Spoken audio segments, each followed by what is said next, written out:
Bueno, buenas tardes a todos. Bienvenidos a esta última sesión de polifonías etnográficas. Después de haber hecho un recorrido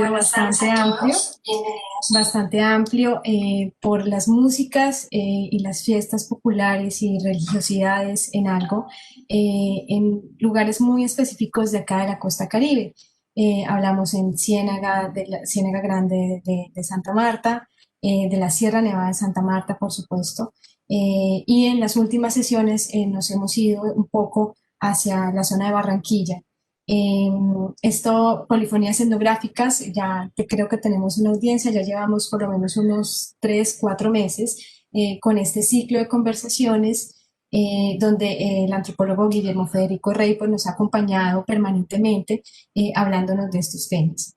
A nuestras audiencias, a las personas que se han conectado a través del Cisco Webex, bienvenidos. A las personas que nos están empezando a seguir en el Facebook Live de Barrio Cultural Santa Marta, también bienvenidos. A todos es muy grato, de verdad, tenerlos en esta última sesión, por lo menos del año. Ya estamos cerrando, digamos, como todas las actividades vinculadas al Museo del Oro Tayrona.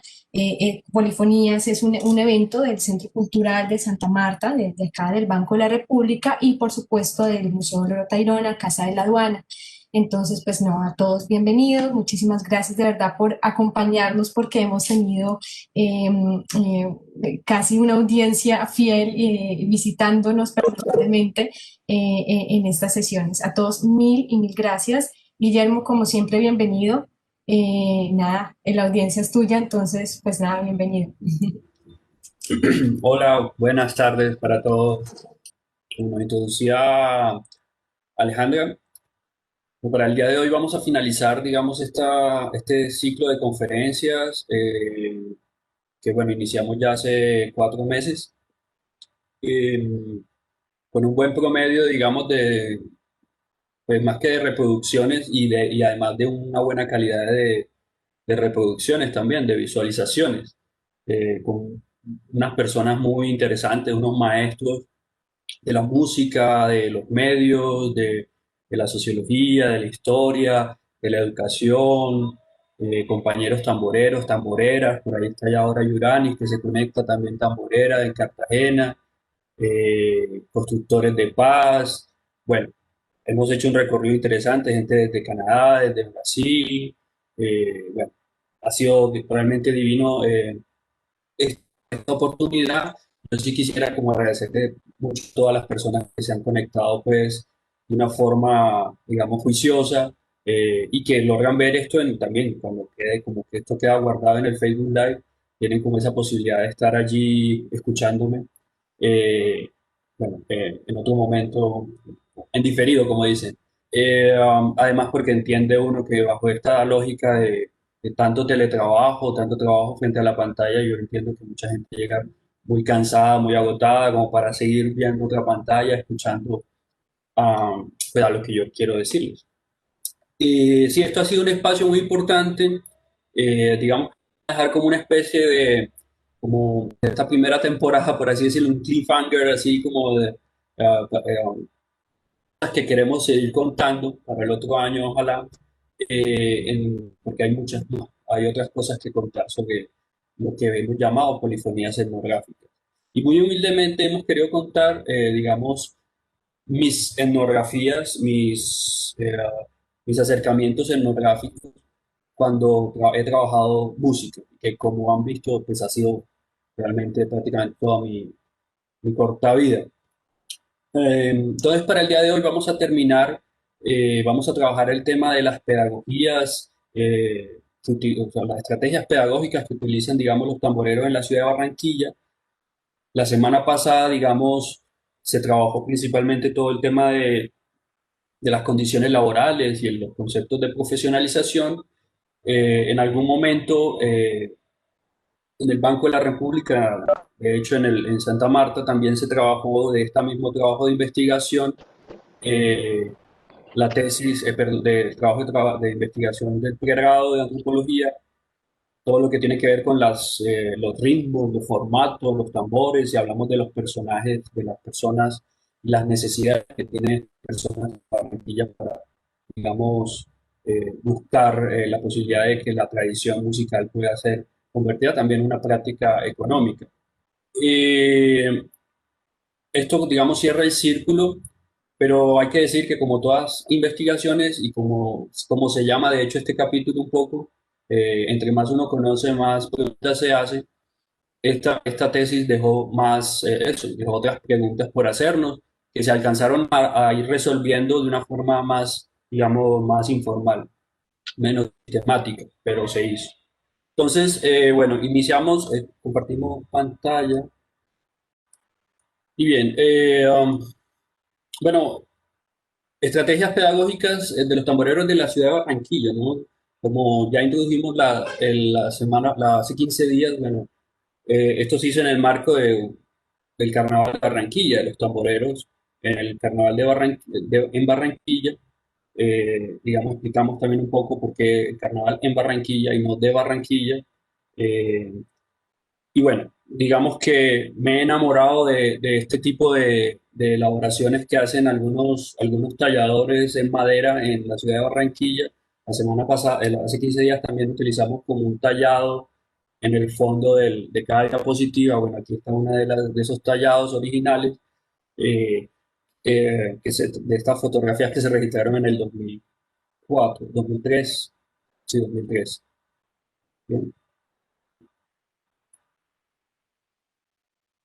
Pues esta frase nos la dio Rafael Sánchez, el tamborero, pues que a mí me parece que marca con mucha tendencia, ya de manera más radical en cuanto entre los tamboreros en la ciudad de Barranquilla, que Rafael Sánchez le llaman Fito.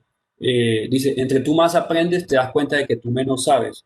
Y es porque él considera que, claro, que hay un aprendizaje constante del tambor, por muy anciano, por así que tú te consideres. De hecho, diría que él es una de las personas más centradas en años entre los tamboreros con los que conversé y que se encuentra todavía muy vigente en la ciudad de Barranquilla. Bueno, por todo el tema de la modernidad, no es que haya muchos tamboreros muy entrados en años, muy antiguos. Eh, Rafael se considera pues un tamborero muy específico. Ahorita vamos a contar un poco a qué se refiere. Pero digamos, esto nos habla un poco de eso, de esa búsqueda de conocimiento constante y de ampliar constantemente ese conocimiento. De hecho, desde las mismas personas a las que le absorbe le aprende el conocimiento, puede ser un tamborero, digamos, incipiente, de principiante. Esta conferencia, digamos, va a tener mucho hincapié, digamos, en esas historias, en esas memorias de estos tamboreros, desde los más adultos hasta los más jóvenes que entrevistamos, sobre cómo aprendieron a tocar, de qué formas y en qué marco. Por eso por ahí está esta comparsa tan bonita de los combiamperitos del barrio de Buenos Aires, en Barranquilla. eh, lo que se le llama la construcción sociopedagógica que utiliza, digamos, Pierre Bourdieu, digamos, sus conceptos para, digamos, entender bueno, los campos sociales, cómo son las dinámicas, las relaciones y cómo se da la acción pedagógica eh, en Pierre Bourdieu. Esto sobre todo compilado y analizado y entendido por un sociólogo muy importante, que le publicaron un libro también muy importante en la Universidad Pedagógica, que es Gustavo Telles.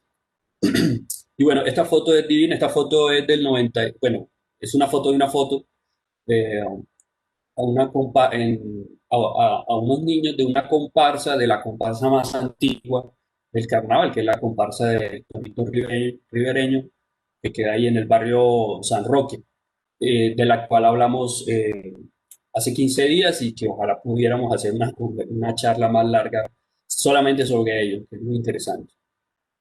Entonces, claro, vamos a trabajar eso que llamamos los conceptos de la construcción sociopedagógica de Pierre Bourdieu. Por acá tenemos pues estas fotos de estos chicos en la Universidad Simón Bolívar, en Barranquilla, preparándose para el Festival de Millo en Morro Sucre. En ese año, en el 2000, 2006 o 2007, creo. Eh, um, los acompañé, obviamente. Ellos se prepararon, varios de ellos estudiaban en ese momento ya en la Simón Bolívar, y como contamos aquí, era como una forma de ellos recibir una beca eh, para continuar sus estudios. No estudiaban música, tengo entendido, en la Simón Bolívar no hay música, pero hay otras carreras que, digamos, les sirve a ellos para conseguir como esa posibilidad de profesionalización, o por lo menos de tener como un escampadero por si acaso la música no da. Eh, Bien, este tamborero bueno, recuerdes el apodo, la momia. Él es oriundo de Lomitareno, por ahí mismo. Bueno, entre los conceptos que vamos a tocar un poco pues, el concepto de campo social, ¿bien? Los conceptos de campo social digamos, enmarcarlos en lo que es la ciudad de Barranquilla, ¿no? Digamos que los campos sociales son los espacios estructurantes y estructurados en los cuales ocurren las relaciones durables de dominación entre los distintos agentes que lo componen, dice el sociólogo Gustavo Telles, insisto, basándose en Pierre Bourdieu. Entonces, para el campo, digamos, el campo artístico de la percusión tradicional en Barranquilla, podríamos referirnos a las luchas por los espacios de grabación, la vinculación laboral, por ejemplo, pero también a las competencias que se dan en los diferentes festivales de la región, quién ganó, qué posición toma ahora con respecto a los otros, cómo lo ven los demás, en fin, unas relaciones de distinto rango. De hecho, podríamos hablar, bueno, es con lo que vamos a finalizar, de hecho, una conversación que tuvimos ahí con algunos de los participantes de la charla hace 15 días, que de hecho quedó como registrado un poco ahí en el Facebook Live, que es el tema este de las noches de Cheo, las noches de cumbia o de ruedas de cumbia donde Cheo. Eso habla un poco como de cómo se dan esas pugnas eh, en este campo artístico. Y además hay que tratar también los temas de los capitales. Los capitales es concepto vital en Pierre Bourdieu, así como, digamos, trata de recuperar a Pierre Bourdieu, digamos, desde el marxismo de Antonio Gramsci, pero un poco el concepto también de capitales, nos trae por Pierre Bourdieu. Digamos que hace 15 días tratamos del tema del capital económico, por así decirlo. Para hoy vamos a trabajar sobre todo el capital cultural, porque es el que se refiere a la pedagogía. Pero igual, y bueno, y un poco el capital simbólico, que sin el capital simbólico ninguno de estos capitales serviría. Entonces, estos capitales se adquieren a lo largo del tiempo y se adquieren de distintas formas, ¿cierto? Por ejemplo, los simbólicos son dados por los otros, estos se dan por los otros, se les otorga. Luego vamos a profundizar. Y los capitales, el capital cultural es el que se incorpora en el cuerpo. Mientras que los económicos, los capitales económicos, perdón, se transmiten materialmente. El capital cultural está, digamos, asociado a una forma específica de los bienes, que se refiere a sistemas, digamos, y códigos simbólicos, y que esto los adopta a la cultura. ¿Bien? En nuestro caso, todos esos conocimientos musicales referidos al tambor, la música que se toca con él, los ritmos, sus orígenes, los golpes, los usos, los formatos, las canciones, composiciones, maneras de tocar, posturas corporales, lugares originarios, nombres de tamboreros reconocidos, entre otros muchos más conocimientos que, como nos decía Fito al comienzo, no para uno de conocer. A diferencia de otros capitales, este se presenta en varias, digamos, tiene otras propiedades, digamos, derivadas que tienen un carácter incorporado, como decían, que está ligado al cuerpo. Bien, digamos que la propuesta pedagógica, sociopedagógica de Bourdieu hace mucho énfasis en el tema del cuerpo, o sea, usted corporalmente que tenga asumido qué es lo que debe realizar en el momento indicado. Entonces, para la música, para el tocar música, así como obviamente para bailar, pues incorporar los conocimientos es vital. Bueno, debido a que su acumulación implica una interiorización realizada por medio de trabajo pedagógico de inculcación y asimilación. Eso es Telles. Capital cultural, tiene un estado incorporado, que es, insisto, es el interiorizado, como hemos dicho, y pues tiene tres estados, ¿bien? El estado incorporado, que es el interiorizado en el cuerpo, el estado objetivado, que son ya las obras como tal, las canciones, los CDs, y el Estado institucionalizado, es decir, todos esos ritos legitimadores, ¿no? El primer puesto en Morroa, el primer puesto en gaitas, en fin, o graduarse de una universidad que le diga, es músico ya, que ya sabe tocar, en fin. ¿Bien?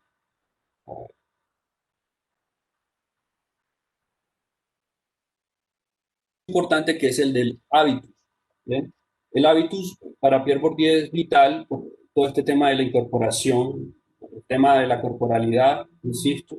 Eh, Y digamos que eso es algo que se tiene que ir adquiriendo con el tiempo, porque es un sistema de disposiciones adquiridas, son permanentes y transferibles, que permiten actuar, percibir, sentir y pensar de una manera diferente, de cierta manera. Eh, digamos que tiene que haber una articulación entre estructuras internas de la subjetividad y las estructuras y condiciones sociales externas. Es decir, lo que te muestra, lo que te está sucediendo en el momento, eh, tienes que haber una articulación muy potente entre eso y todo lo incorporado que tú ya traes por lo inculcado, ¿cierto? Entonces, por lo interiorizado además, ¿no? Entonces, por ejemplo, les leo un ejemplo de estos, se podría decir, es, a ver, para que entendamos, nos estamos refiriendo a un tamborero logre tocar en diferentes lugares y que se prepare para ello y que esto lo va dando es esa misma forma de tocar en cada uno de los lugares, ¿no? Es decir, es muy diferente tocar, obviamente, en el patio de mi casa con mis amigos, comiendo sancocho, a, por ejemplo, como nos va a contar aquí Rafael Sánchez, cuando le tocó tocar, ¿eh? Ya muy entrado en años, pues digamos muy entrado en años, más con mucho nivel, con mucho tiempo, eh, igual él sintió nervios, ¿no? Entonces nos dice, el año antepasado, estaríamos hablando más o menos del 2002, fue, o 2001, bueno, no sé, tuve la oportunidad de estar en Alemania, cuando los alemanes le entregaron a Shakira el monumento que hoy reposa aquí en el Estadio Metropolitano. Entonces es un público que a un nivel muy grande. Está uno alternando con Shakira, entonces están todos, están los paparazzi y ese poco de gente, ya a un nivel estrato 14, diría yo. Ya uno a eso le va perdiendo el miedo. Al comienzo es normal que todo tamborero, todo músico sienta nervios, uno es un ser humano, es normal. Lo mismo cuando uno entra por primera vez en un estudio de grabación, ¿no? Eso también, uno se pone nervioso, sobre todo porque está uno frente a una máquina y al frente, o sea, por fuera, escuchando todo eso, hay tres o cuatro manes que son músicos y que sabes que ellos son mejores que tú y que te van a agarrar a la más mínima embarrada, más mínimo error. Entonces, todo eso, la práctica lo hace a uno adaptarse y lo va llenando de experiencia para manejar todo ese tipo de situaciones. Exacto. Como decía, es un tema de, digamos, de incorporar en el cuerpo, insisto,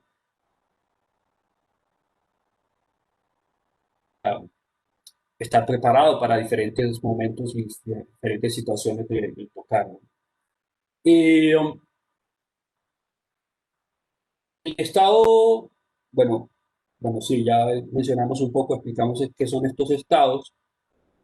Y encontramos en geografía, yo traía a colación, no tenía mucho registro sobre los señores eh, más, digamos, campesinos, um, más auténticos, por así decirlo, en Morroa, que tocaban en Morroa, los ritmos tradicionales de la flauta de millo. Bueno, esta es una de las pocas fotos que me encontré, además de esta que estaba en la tarima que vimos hace 15 días. pero son los mismos personajes.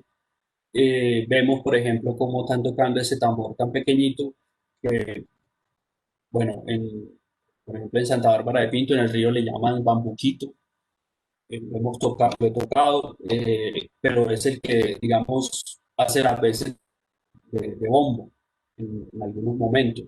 Entonces, digamos, estos juegos son interesantes verlos porque, claro, estas personas tienen una estrategias pedagógicas bastante diferentes a las que nosotros logramos evidenciar. Bueno, en Barranquilla se logró evidenciar todavía, digamos, distintas maneras, ¿no? Entre ellas un poco esta misma de estos señores.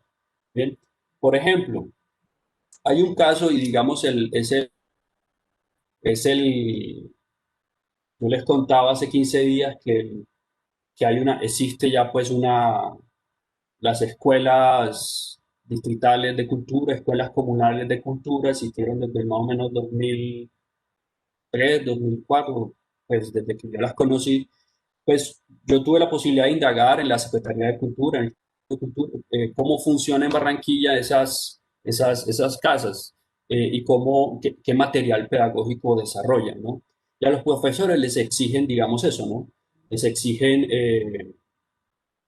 les exigen crear ya formas musicales, les exigen eh, por lo menos impartir el conocimiento del tambor de alguna manera con escritura musical, aunque sea por lo menos una forma un poco eh, transicional, por así decirlo, o una especie de mutación o híbrido, un poco híbrido, un poco, sobre todo para tocar el único instrumento melódico que vemos allí, que es sobre todo el millo, ¿no?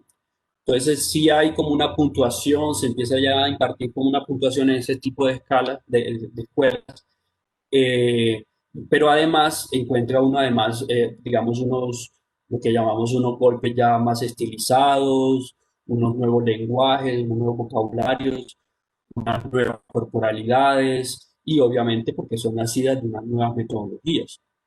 Esta frase, el que escribe gana, realmente, maestro, el que escribe gana, pues yo la traje de una conferencia muy interesante que hizo en ese momento una antropóloga, música también, Ana María Arango, que ahorita vive en Quibdó, trabaja todo este proyecto de las oralituras, las mujeres, las músicas. Ella, bueno, trabajando en el Ministerio de Cultura, digamos, trajo a colación un poco esas discusiones que se daban en el Plan Nacional de Música para la Ciencia en aquellos años, sobre cómo crear material pedagógico para las diferentes regiones, ¿no? Y digamos que esta fue una frase muy latente, el que escribe gana, el que escribe gana. Aquí nos fuimos haciendo como esa pregunta, ¿no? Pero además la pregunta sobre si, por ejemplo, en Barranquilla, eh, el que escribe gana, pero además, ¿y el que no escribe qué? Bien, y si además, pues, de hecho, hay una importancia pues, es que muchos tamboreros quisieran crear o por lo menos innovar una forma de escribir su música de tambores para que fuera enseñada de una forma más fácil para, para personas que no, sobre todo para personas que no son eh, de este contexto social. Como decían, ¿cómo enseñarle bueno, peyorativamente, cómo enseñarle a un cachaco o a un extranjero lo difícil, cómo hacer fácil lo difícil? Era la pregunta que se hacían también, ¿no? Los tamboreros pedagogos en Barranquilla. ¿Cómo hacer eso, no? ¿Cómo crear unos lenguajes para ellos, no? Entonces encontramos, por ejemplo, entre los más jóvenes, encontramos que, por ejemplo, uno de los tamboreros en ese momento tenía 18 años, Camilo Torres. Él sí, bueno, empezó un poco eh, con el profesor Toto Villanueva en Rebolo, ahí en el barrio Rebolo. Pues llegaron al colegio, él llegó dando como esos talleres, pero ya después eso se fue construyendo ya como el proyecto de casas comunales de cultura, en donde ya aprendió a tocar y de hecho donde empezó a recibir lectura, pero ya con otro profesor que en el ahora hizo castellanos, gramática musical, si se quiere, ¿no? Para tambores y para niños. ¿No? Él le dio la inducción, le dio las bases, en fin. Cabe decir que este personaje, Camilo Torres, él y su hermano, no recuerdo, no lo conozco, pero lo he visto ya tocar, ellos dos tienen una agrupación muy buena. En ese momento se llamaba Alcalemajú, ahorita eso como que se fue transformando, ahora se me pasa el nombre, pero lo ha visto uno en la Carnavalada, ahí en Aymacondo, ahí en el barrio Silencio, no, perdón, Paraíso, en pleno carnaval, ¿cierto?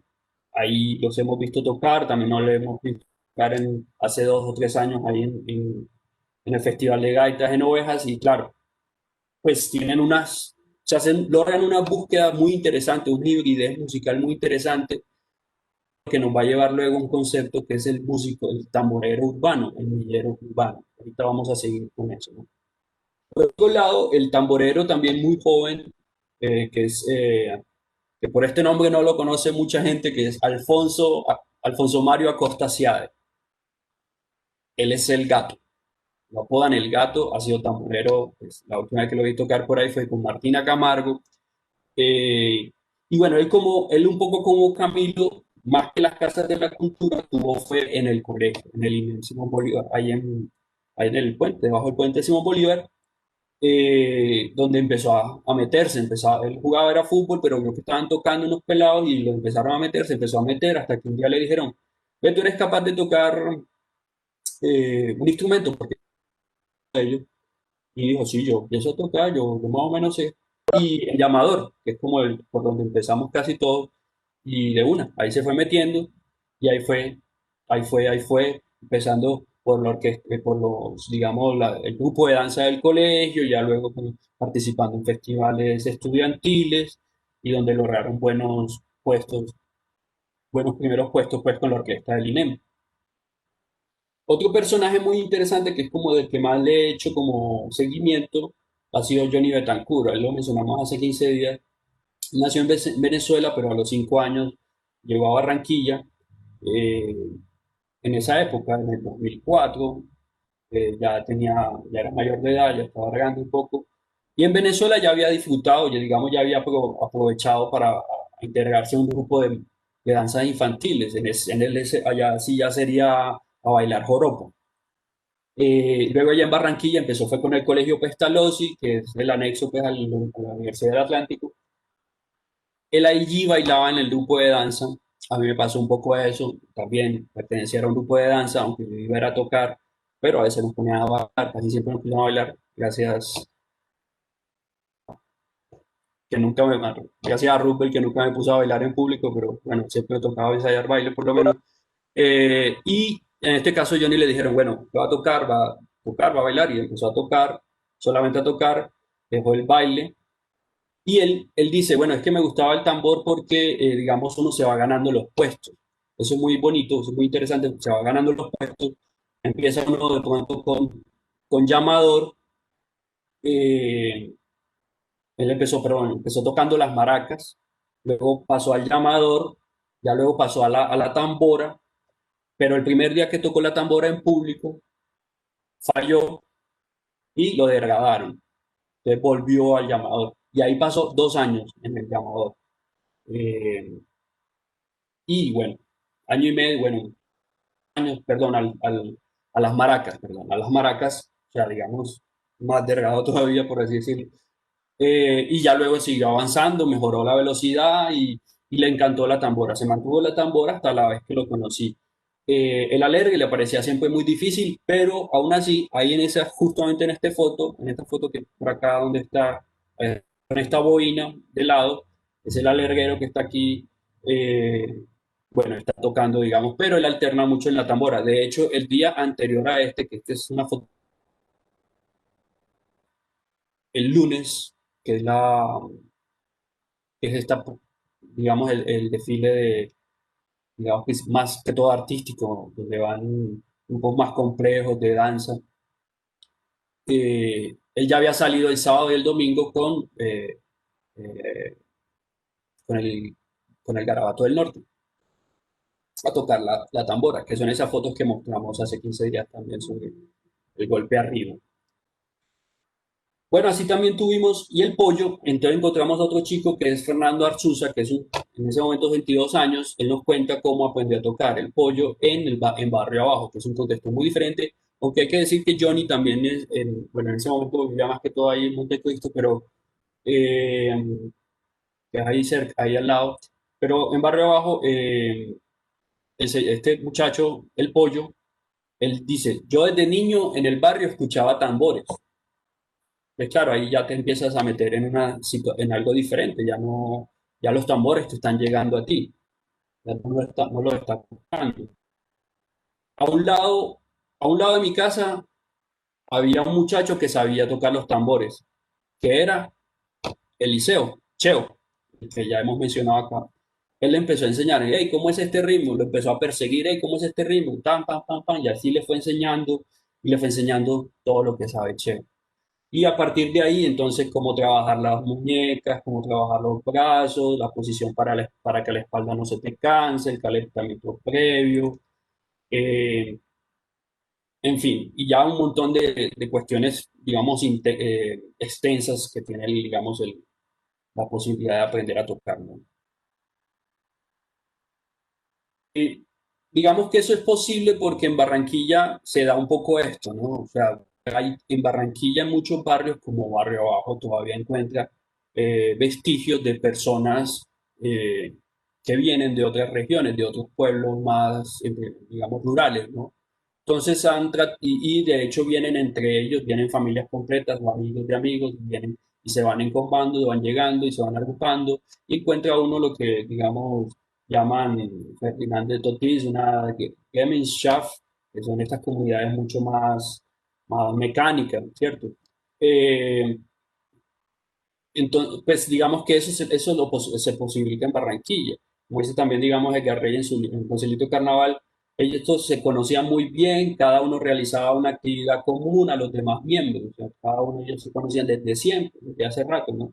De hecho, muchas de estas ciudades de Barranquilla se formó bajo esa lógica eh, bueno, desde el siglo XIX a crear, digamos, a fortalecer esa solidaridad mecánica que también habla Robert Redfield. Bien. Eh, um, Luego hay otras formas o otras historias sobre cómo aprender a tocar. Bueno, y todo esto se mezcla con todos estos chicos, insisto, tratan de estudiar artes, tratan de estudiar música, se les dificulta porque primero le requiere mucho tiempo. En la ciudad de Barranquilla, en la Universidad del Atlántico, requiere mucho tiempo. Además, usted debe tener ya unos conocimientos de música, de lectura y todo esto, y no, por lo general no es que los tengan. Bueno, la Escuela Distrital de Arte, que ha sido muchísimo para ellos, para darles, digamos, esa técnica para luego poder ingresar más fácilmente. De hecho, muchos de estos personajes, como el Driple, como Pedro Tapia, terminó profesionalizándose muchos años después, o sea, 35, 40 años de carrera profesional, él logra ir a profesionalizarse, pero a lo que llamaría Pierre Bourdieu ese rito de legitimación, ¿no? Que es lograr ese estado institucionalizado de, de la adquisición del capital cultural. Pero además, como les mostré en las primeras fotos y como vemos aquí un poco, bueno, por ejemplo, por acá está Giovanni Fontalvo, que es el profesor, él estudió, tengo, si no estoy mal, psicología en la Simón Bolívar, creo, y bueno, ahí ya era el profesor de los tambores en la universidad. Por acá está Freddy, que también terminó allí, tengo entendido. Eh, Joaquín Pérez, por acá, este chico, no recuerdo su nombre, es el hijo de uno de los que en ese momento manejaba extensión cultural. Por acá a media cara se ve el Hueso, que estudiaba también Derecho ahí en la Simón Bolívar. Johnny Betancourt también estudió Administración de Empresas. O sea, buscan como esa forma de poder estudiar y asegurarse también un futuro laboral, porque entienden que la música posiblemente no les va a dar. Todo eso lo contamos hace 15 días, ¿no? El talento no necesariamente es suficiente, ¿no? Eh, Bueno, por otro lado,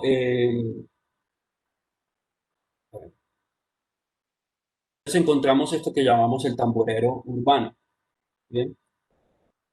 El tamborero urbano, pues viene a ser, digamos, este personaje que hibridiza los conceptos eh, tradicionales de cómo es que se toca, de cómo, de hecho, digamos, traía a colación esta foto porque aquí en este momento están representativa y que lograron un puesto importante, posiblemente el primer lugar, no, alguno de ellos sí logró el primer lugar en su diferente instrumento, ese año en Morroa. Para algunos llevan años yendo. Eh, bueno, ellos fueron como Universidad Simón Bolívar, pero en la práctica ellos tienen un grupo que se llama Conjunto Tradición. Eh, pero lo que me contaban ellos y lo que uno evidenciaba era que ellos estaban en una constante grabación de las músicas que estaban sonando. Entonces estaban en una constante búsqueda de ese conocimiento para luego tratar de hibridizarlo. De hecho, perdón, de hecho, de las historias también que vamos encontrando, ya nos vamos encontrando, pues, por ejemplo, las historias de Giovanni o la historia de Rafael Sánchez. La historia de Rafael Sánchez, por ejemplo, es, no, yo en la casa yo tocaba potes de saltín, de estos de metal, y yo le daba, yo me rajaba las manos desde niño. Y me montaba a los buses a mamar gallo y ya, yo no estaba ni buscando plata y nadie me estaba enseñando y ahí sí fue tocando. Entonces, esa es otra forma de que fue aprendiendo. Ahora también nos encontramos con otro aspecto de el ser, bueno, lo que llamaríamos, perdón, el ser carismático, que es este personaje que cree que tiene, pues, digamos, la música en su sangre. ¿Bien? La dinastía, la dinastía familiar. Entonces, en Barranquilla, digamos, hasta ese momento, uno podría, por las condiciones que contamos hace 15 días, es un poco difícil encontrar esas dinastías. Bueno, los Palma y tal, importantes, bien, la familia Palma, los Cáceres también, muy importantes, en cuanto a dinastía, ¿no? Yo no conocí más. Estos chicos, ya, esta es la misma, lo mismo de arriba de la que estaban recibiendo la maca y están ya una foto más actual, ahí está el tapabocas, por eso con el tapabocas, esto hace una semana más o menos, ya están dejando prole, ya están, digamos, enseñando. Entonces el chico que está haciendo el selfie es el hijo de Giovanni, el Dripe tiene una escuelita entre su familia en Cumbia Caribe, entonces se va impartiendo ya y se va creando, digamos, una dinastía. Pero, por ejemplo, Tomás Terán, que es un tamborero que podríamos considerarlo como tamborero urbano, barranquillero, a pesar de haber nacido en San Basilio de Palenque y de ser hijo de Graciela Salgado y ser sobrino de Paulino Salgado Batata, Barranquilla. O sea, él se crió en Barranquilla, desde muy niño se crió en Barranquilla. Allí aprendió a tocar en el barrio, no sé si fue en el barrio Colombia, pero bueno, él aprendió allí y allí se fue consolidando como tamborero y aprendió mucho de los tamboreros cercanos, muchos palenqueros, de hecho, o de ahí mismo de los barranquilleros, ¿no? Entonces, claro, cuando uno escucha a Tomás Terán y cuando uno les pregunta a los palenqueros allí en Palenque cómo está tocando Tomás Terán o cómo ha tocado Tomás Terán, no, dicen, no, él aprendió a tocar en Barranquilla, él toca como un tamborero barranquillero, es decir, él toca como un tamborero urbano. Y eso es muy interesante porque logra hibridaciones muy potentes, ¿no? Que es esto que llama Tanclini, ese aspecto híbrido de los objetos, actores, que es esa música tradicional, el tamborero, que además se mezcla con que tienen pues, un ámbito histórico, pues, pues digamos, y que además se vincula, perdón, que tiene todo un proceso de modelación, ritual, de aplicación, de ámbito estructural, pero que se va volviendo también en algún momento un folclore a la venta, un folclore que está a la venta. Entonces digamos que Tomás, por ejemplo, así como todos estos tamboreros urbanos, encuentran mucho asidero en esa posibilidad. A ver, hay una posición radical sobre lo que uno quisiera imaginarse. Eh, Volviendo al tema este del que escribe Gana, que la oralidad no es la única forma de aprender el canto. también ya se están entonces experimentando la escritura. Y eso nos está hablando ya de, como decía, de la reconversión de un tamborero tradicionalista o esencialista en un tamborero urbano. Ese tamborero urbano tiene la posibilidad de ubicarse en contextos inimaginables, ¿no? Como nos contaba Fito. Fito tiene pues, es algo muy potente, que pues, hay alguien muy potente, una historia muy potente que él nos cuenta es, por ejemplo, él tocaba en la orquesta, en los 70, 80, creo, tocaba en la orquesta de Juan Piña. Y si alguna persona pues, quisiera evidenciar la capacidad inventiva de hibridación tamborera de este personaje como Fito en ese momento, puede escuchar la canción Tumba Catre, la Tumba Catre, muy conocida, tiene hasta una pizza allá en Macondo. Eh, Puede escuchar esa canción y encuentra que es un ritmo que prácticamente se lo inventó él. Eso habla de esa hibridación y es un ritmo entre conga y alegre. Entonces, bueno, esa exploración, eso es lo que nos permite. Entonces, claro, esto es como una especie de selva del más apto, por así decirlo, también lo explicamos hace 15 días, el más apto, el que mejor se vaya preparando y, digamos, va evolucionando entre comillas, pues, el tamborero urbano. Ahora, estos personajes, hay que decirlo también, eh, y que es una preocupación que nos manifestaba el maestro David Lara hace 15 días, que es como el tema de las moralidades, que no todo puede ser, digamos, un contenido meramente estético, sino también juegan los contenidos éticos y morales, ¿no? De estas escuelas de tamboreros y todo esto, ¿no? Es una pregunta sobre si todo tiene que ser dinero o no.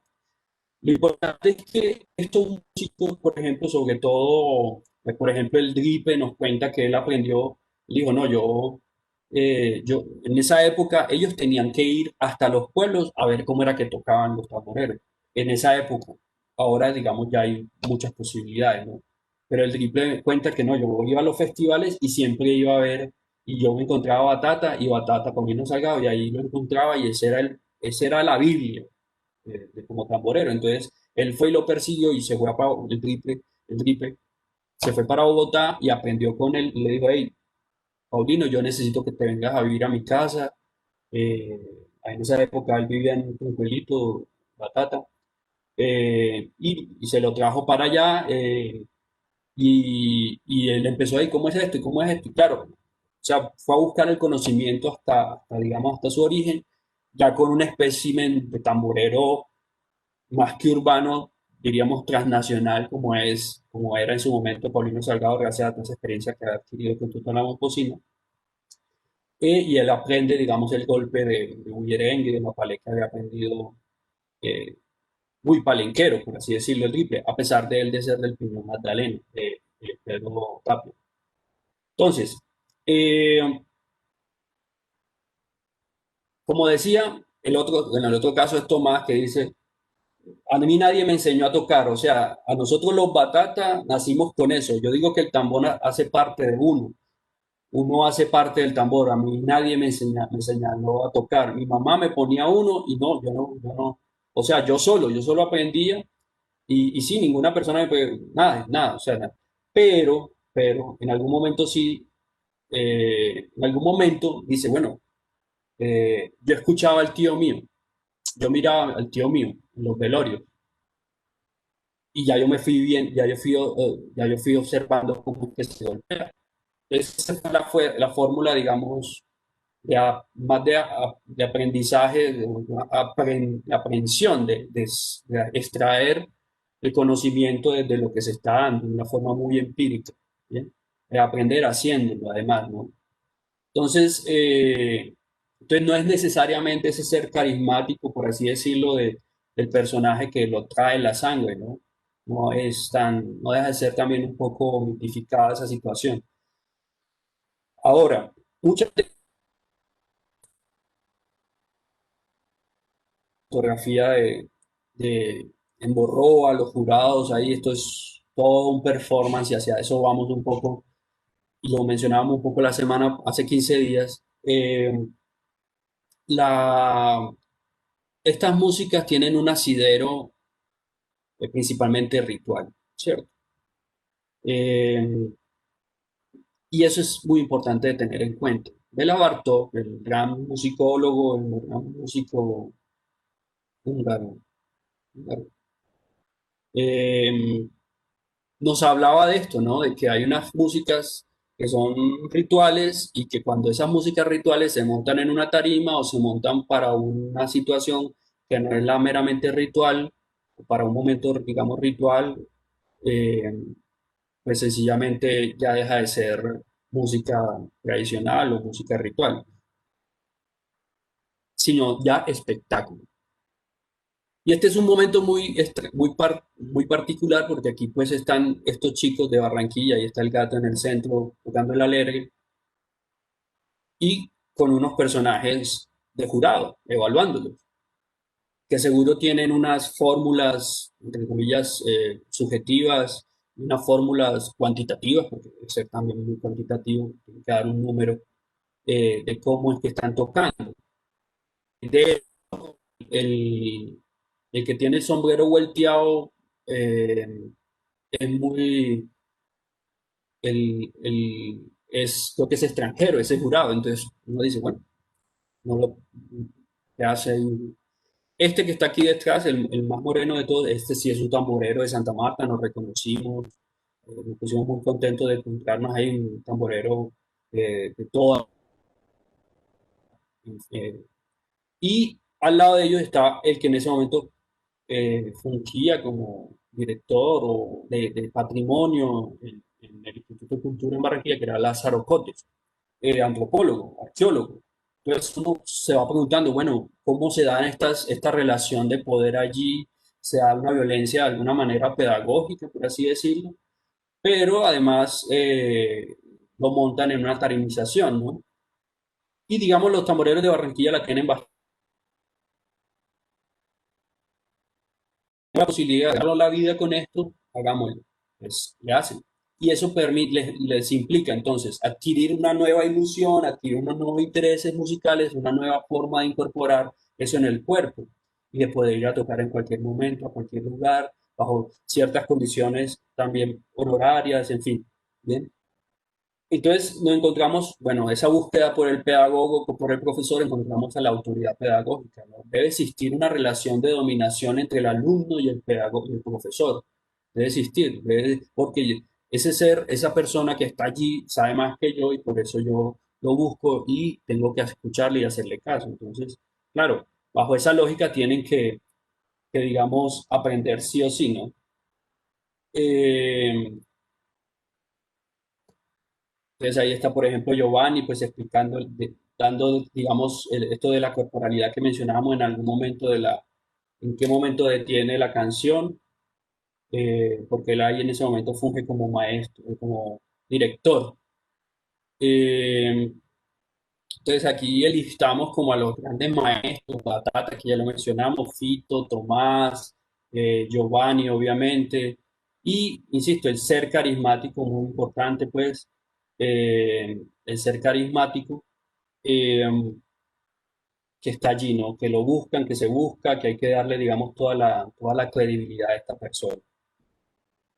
Ya con lo que tiene que ver el capital simbólico, que parte de decir que este capital simbólico se le otorga, es porque, digamos, se le otorga, es porque, digamos, no, se le otorga a los otros capitales, perdón, a los económico, cultural y social, eh, se le confiere de una manera, o sea, se le da, se le entrega, se le dice, vea, sí, usted es esta persona, usted es esta persona, usted es bueno, usted es regular, usted, ese es y la relación esta que mencionábamos del ser carismático va incluida, ¿no? Yo traigo esta colación porque, digamos, quiero leer aquí una parte sobre lo que, digamos, evidenciamos allí en las noches de Cheo, y lo que me comentaban, pues eso, acercándonos pues a lo que nos comentaban también, ¿no? Esas relaciones de dominación, nos comentaban, digamos, los tamboreros, algunos tamboreros también, ¿no? Eh,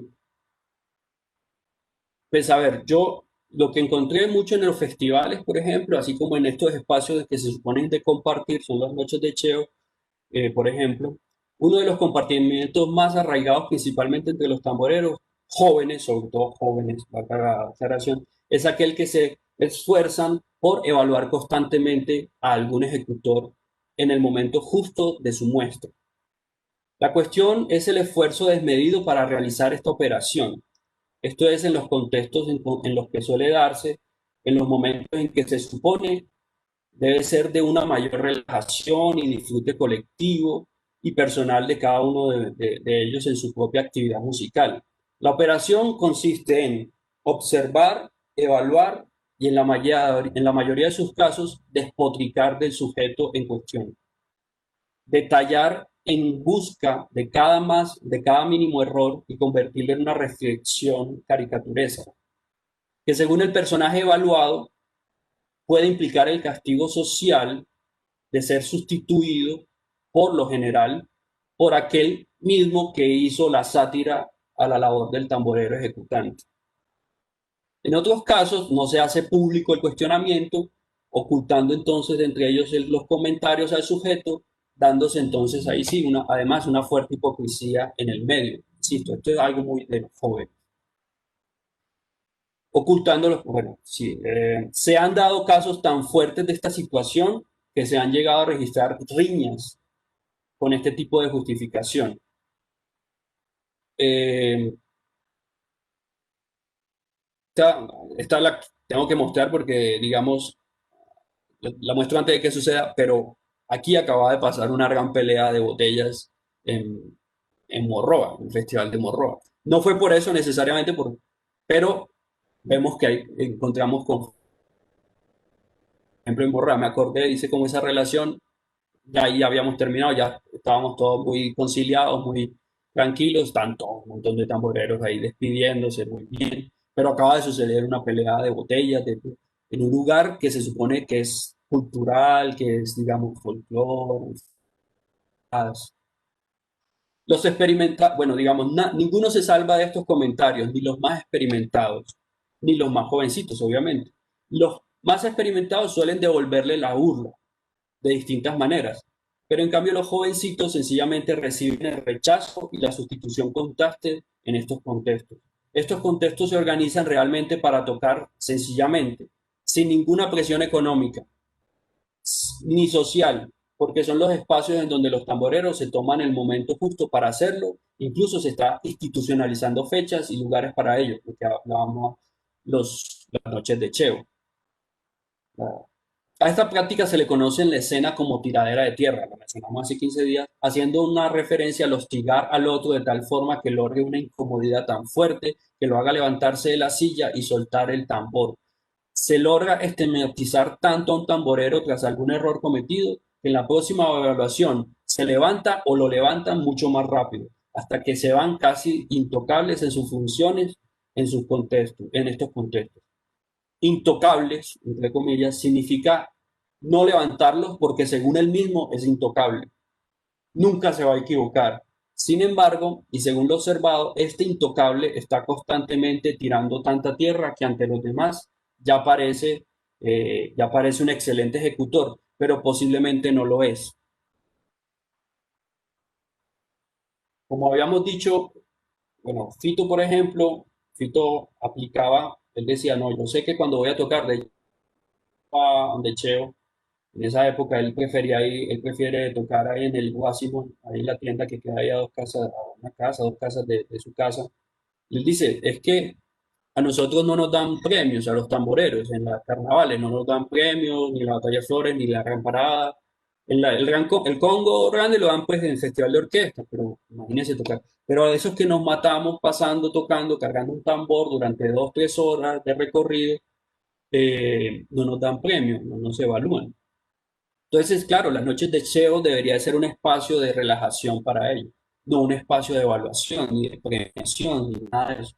Entonces él dice, no, yo cuando voy a tocar en lugares así, pues sencillamente yo digo, no, eh, yo no, yo hago, yo me atravieso para tratar de volver, para mostrarle luego cómo es tratar de volver a tocar. Es muy interesante esa lógica, ¿no? Atravesarse de aposta para volver a ingresar. Es interesante, es muy importante. Por otro lado, se encontraron varios casos de tamboreros a los que no les gusta tocar en estos contextos, como hemos dicho, porque pareciera que en aquellos contextos se ha convertido en espacios exclusivos para la evaluación desmedida de los músicos, sobre todo porque es muy complicado pensar en qué se basan las críticas de los errores ajenos, en un oficio, en un arte que no tiene, digamos, ritos tan institucionalizados ni medidas claras de evaluación. Por ejemplo, los festivales.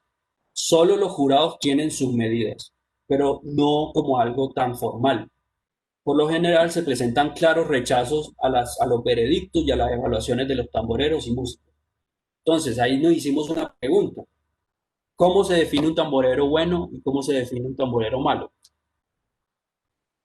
Y Fito nos lo responde así sencillamente, dice, ya ve, el que no toca, o sea, el que nunca toca, el que no es músico. El que no tiene nada de esas cosas que dijimos antes, al comienzo, que no tiene conocimientos de nada, que no sabe cómo, ese es el que no. Pero hasta del que menos toca, yo he aprendido y se lo he mostrado, se los cuenta. Él cuando escucha a un músico más joven y dice, no, yo aprendí de este pelado, yo modifiqué y me salió esto y ¡pam! Me resulta esto. Entonces, insisto, es un aprendizaje muy importante, es una forma de entender también las relaciones de poder, las relaciones pedagógicas que son muy importantes. En Morroa, con las chicas que son de Quilla, se llaman ellas, por ahí está Memo, bueno, están muchos. Y bueno, muchísimas gracias, este es como ya la última. Bien. Bueno, Guillermo, pues muchísimas gracias por tu conferencia. Mil gracias. Y por todo, por supuesto, por todo este ciclo de conferencias de polifonías etnográficas. Acá hay varias preguntas que nos han hecho de Yurani. Voy a empezar por esta última, a propósito de lo que está mencionando ahora al final de tu conferencia. Yo creo que puede ser algo interesante para terminar de redondear la idea. Voy a leer y luego, por supuesto, Yurani, voy a tu primera pregunta. Te pregunta ella, ¿cómo son las relaciones de poder desde el ejercicio pedagógico en la enseñanza de esta música o en la transmisión de ese conocimiento? Sí, sí, digamos que lo ejemplificamos allí un poquito. Bueno, aquí simplemente, bueno, desde la perspectiva pedagógica, sociopedagógica, eh, en Barranquilla, digamos, ya se ha mejorado, por lo menos ya se ha formalizado, institucionalizado mucho mejor las relaciones pedagógicas por este tema de las escuelas. Muchos de estos personajes que enografiamos en esa época ya son maestros en las escuelas de las escuelas comunales. Se da a partir del respeto, ¿no? A partir de un respeto muy importante por ese ser carismático, por ese ser que le entrego toda la autoridad pedagógica, se la entrego a él y permito que él me enseñe, ¿no? Ya se viene dando como una relación mucho más horizontal, porque, por ejemplo, ya son lo que mencionábamos hace 15 días, los formatos de agrupaciones, como la que, por ejemplo, bueno, de hecho, seguro tiene Yuranis en Cartagena, se van enseñando entre ellas mismas, entre las mismas tamboreras en tu caso. Y entonces no funge necesariamente de una forma tan formal una persona que sea el director, por así decirlo, el director maestro, que sí que lo hay, porque seguro alguno ha viajado más, ha conocido más, ha escuchado más y se va como contando, se va explicando. Ahora es interesante, por ejemplo, cómo se habrán dado las relaciones de poder en el ejercicio pedagógico de la música entre mujeres, exclusivamente. Y digamos que, entre comillas, lastimosamente, ese grupo que mostré de mujeres que son de Quilla, en ese momento había un maestro. Es un señor, un maestro, es un hombre, y ellas van aprendiendo de él, ¿no? Entonces, claro, no sé, no es fácil como entender, pues claro, a ver, tocaría evidenciarlo, registrarlo, pero no es el ejemplo que quisiéramos para el contexto exclusivamente, por ejemplo, de mujeres, ¿no? Eh, um, pero claro que sí, en ese marco, por ejemplo, te traigo a colación todo el tema del género, por ejemplo, eh, la concepción, la preconcepción, la estigmatización que aún siguen teniendo las mujeres tamboreras, ¿no? Así como las mujeres futboleras, por ejemplo, las mujeres que juegan fútbol, las mujeres que tocan tambores, sobre el tema pues de su orientación sexual, en fin, todo este tipo de estigmatizaciones.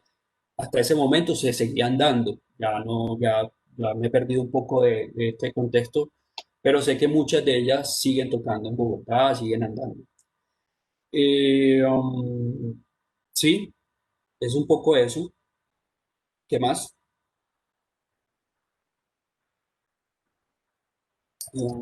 Bueno, mira, la siguiente pregunta, bueno, esto fue Yurani también, Ujú. te pregunta, creo que esta es la primera pregunta que ella hace, la voy a leer literal.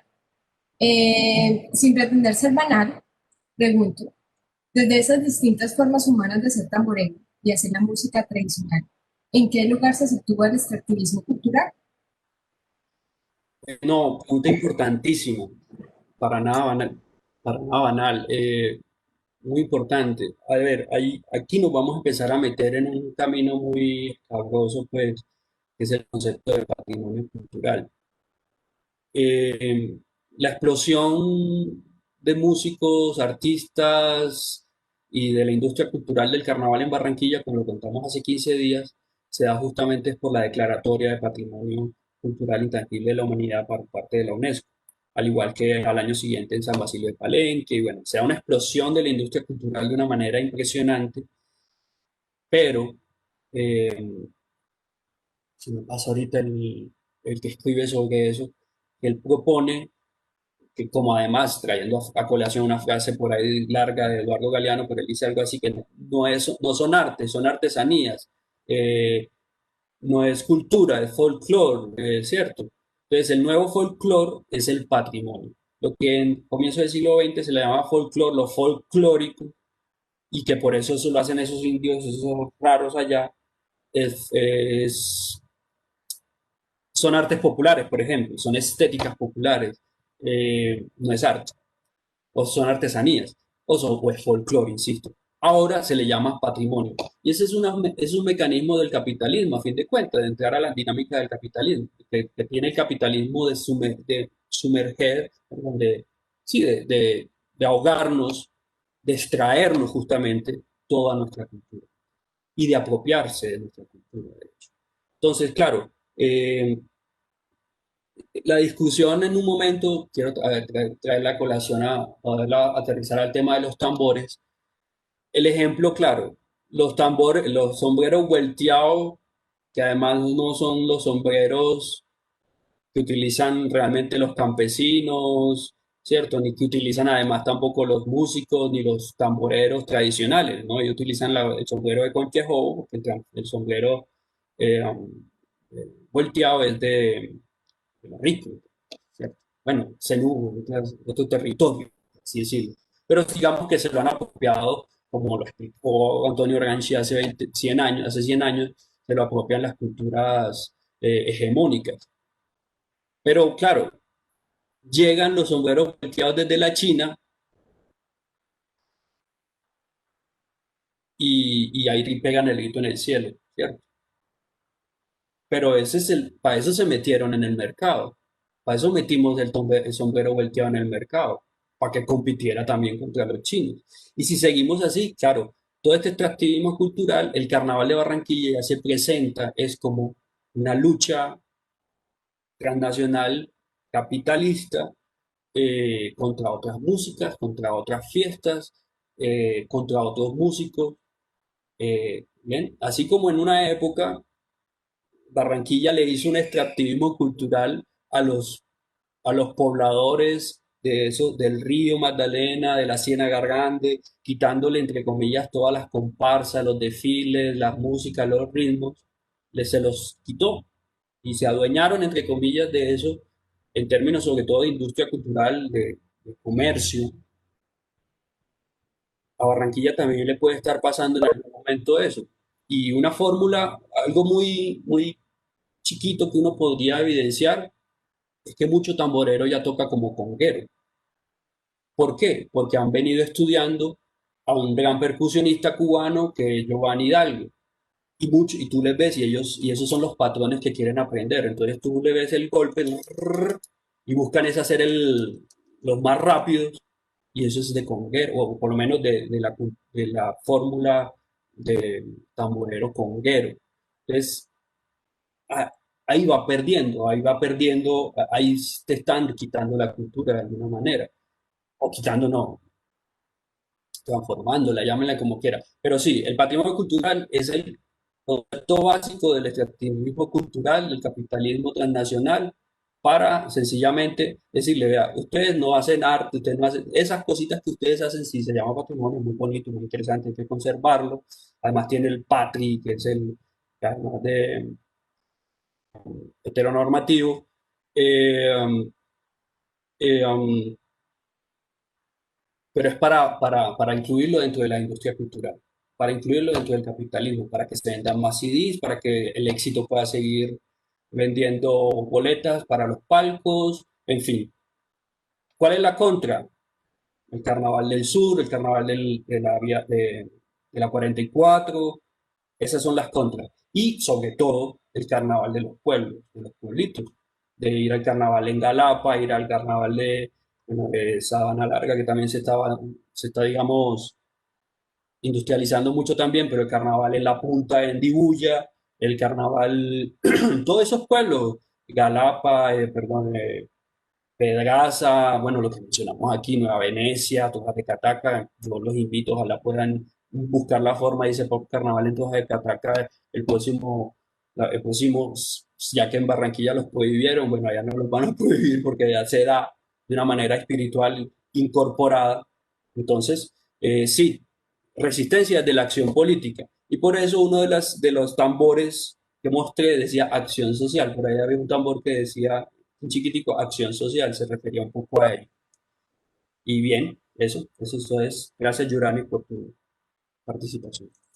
Bueno, listo. Guillermo, pues bueno, muchísimas gracias a todos. Creo que tenemos, bueno, no, perdón, no quisiera dejar, digamos, sin mencionar los saludos que te dejan en el chat. Yo creo que tienes acceso a ellos y los puedes ver. De Manuel Niño, bueno, aparece como admin, no sé cuál es su conexión. Pero bueno, creo que me parece muy importante digamos, señalar que tengas presentes estos comentarios.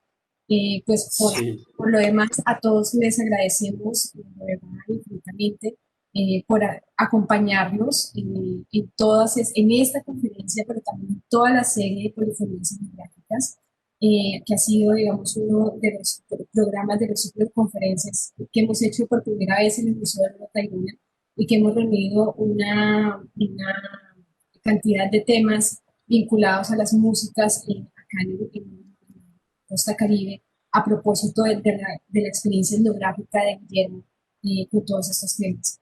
Entonces, pues Guillermo, de verdad, mil gracias por compartir con nosotros, con las personas que están aquí en la sala, con los visitantes de nuestro Tayrona, con los usuarios del Centro de Santa Marta, de verdad, mil gracias por compartir tan generosamente estos conocimientos.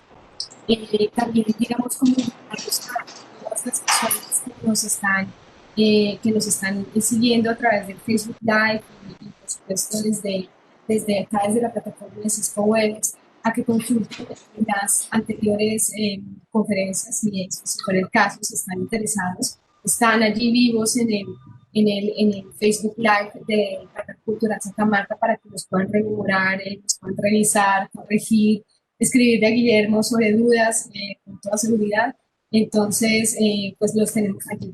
Esperamos que pronto los podamos vincular a la página web del Museo de Tayrona, pero pues, por ahora tenemos este recurso de Facebook Live a Red Cultural Santa Marta para poder consultarlos nuevamente.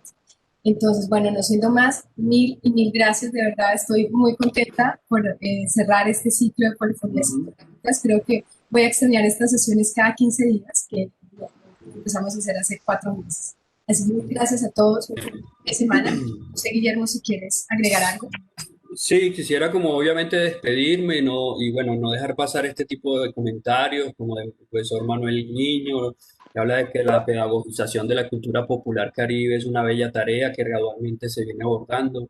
Claro, sí, es vital, no hay que dejar de enseñar, hay que, insisto, esta búsqueda, o por lo menos esta conferencia lo que buscaba era ampliar las formas de las dinámicas de enseñanza y aprendizaje del tambor en Barranquilla, y que eso se puede ir aplicando en cualquier parte del mundo, ¿no?